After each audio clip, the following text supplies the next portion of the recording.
For most, 15 makeshift tents in the middle of a field right next to nowhere are incredibly forgettable.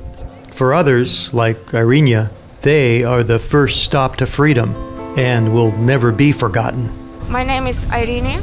I am and my friends from Vinnytsia, a small, beauty town in Ukraine.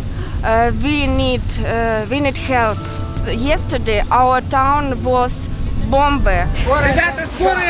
In Ukraine war, very many people, children died. It's very страшно. Scary.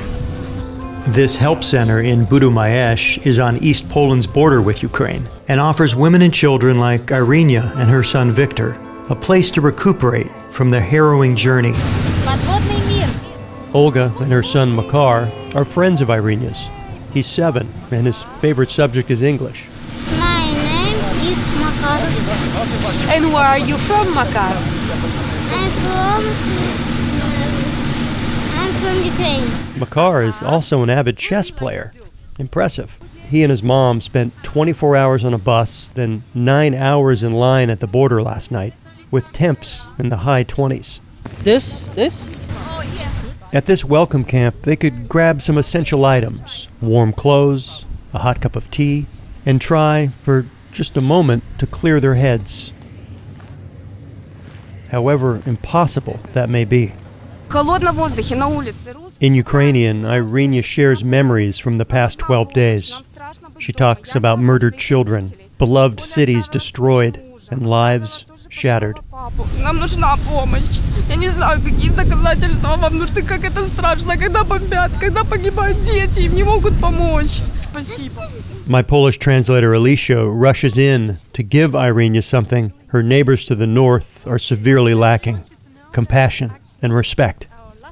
It's an unfathomable task most will never have to face, being forced to pack up an entire life in just 1 or 2 small suitcases. Now, we've witnessed scenes of fleeing refugees before, but have you ever paused to think, what would I pack if the when or if of a homecoming was as uncertain as having a home or country to return to? That is my things from my life, from my flat. That's all what I have now. Irina was kind enough to share not only her heart, but also her packing list. Clothes for child and for me, 1 or 2 things. Goodbye. Goodbye, good luck. Goodbye. Take care. High five, there we go. Makar and Olga grab their bag and take off to points unknown. Hopefully, he'll be playing chess again soon, wherever they land. While the temperature here is in the 30s, the spirit of these sisters from Vinnytsia, Ukraine, is incredibly warming. Great. Christina on the right is 12 and Debia is 10. Seeing the Barbie doll, I ask about their favorite American movie. Mickey Mouse. Mickey Mouse Club. Frozen, Elsa. Oh, Frozen, yeah. Apparently, old school Disney is where it's at in Ukraine. Then Irina and Victor grab their bag and head for the road. Their ride is waiting, as is a new life. So yes, while these colorful tents are easy to forget, for mothers like Irina and Olga, they are a symbol of some version of hope and a reminder it's safe to breathe again. But this profound experience wouldn't have been possible weren't for the chance meeting of these guys in the yellow vests. You see, this camp is usually off limits to journalists. Without hesitation, they take me under their wing and offer an all-access pass to witness humanity in action. They're volunteers from BAPS, a U.S.-based nonprofit with headquarters in Chino Hills, California. Their guiding philosophy? In the joy of others lies our own. How can we help others? When news of the invasion broke, Dharmik couldn't ignore the calling. We thought about donating some money initially, but then we're like, you know what? Let's just come here. We came here, we found opportunities to help. Helping others through selfless service is more than a slogan for Darmic and the BAPS team. It's a rally cry. Seeing things on TV, that's from a different perspective. But when you're on ground over here, when you're helping others, the care and the compassion that you see all around you, it was very inspiring. This big, good. Bhagwat is moved by the opportunity to help mothers like Marina from Lviv, Ukraine, where she was an English teacher. I was working in a kindergarten, and now we are here. And I don't know what to do after. Marina is here with her 2 sons. Darmic helps her oldest find a warm coat. Yeah, good? Yeah, finally, yes. Thank you for help and all this work, because it's so big. The situation is big, massive, actually. Darmic shares stories like Marina's with his family back home. I have a 4-month-old kid. He's at home right now. Hi, Anna! Every night I video chat with him and I tell him one story. He shows me a video he played for his son, a refugee filling the camp with sounds from home. I couldn't understand the language, but I understood the feeling. He asked if he could join in and sing a prayer in Hindi to provide comfort.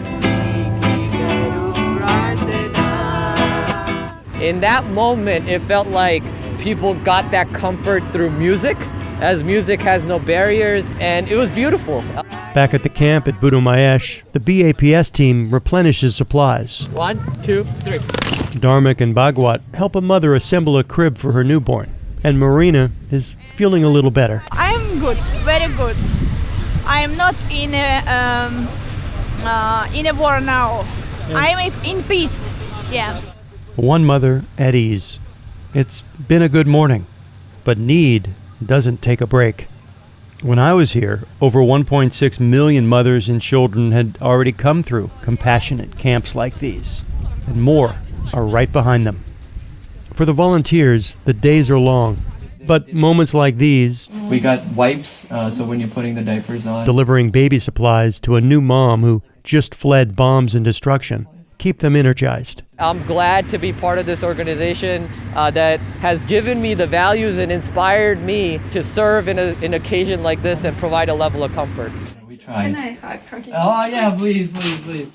Unforgettable moments for both the volunteers and mothers. Thank you. Prayers, our prayers. Prayers, and stay safe, man. Stay safe. When I arrived in Poland on March 5th, 700,000 Ukrainians had fled to their supportive neighbor. 15 days later, as I edit this, the number of refugees in Poland has swelled to over 2 million. It's the biggest refugee crisis since World War II.